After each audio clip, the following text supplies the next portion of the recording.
guys! Another day, another question na naman tayo. So guys, I have a question from Miss Jane Lazanas.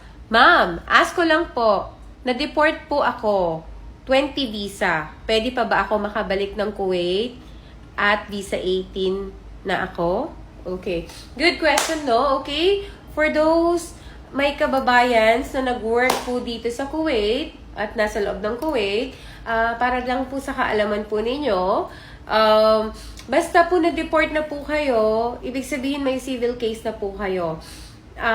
Hindi na po kayo makakabalik ng Kuwait, okay? Kasi nag-fingerprint na po kayo.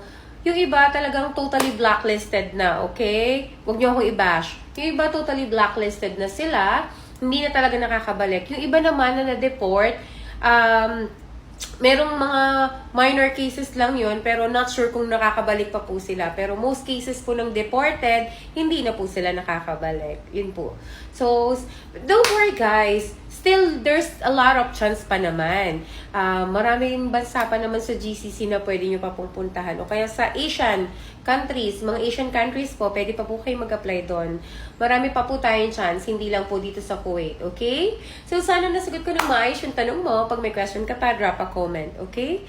Again, maraming salamat po. This is Miss Joy from Kaizen United. Thank you so much.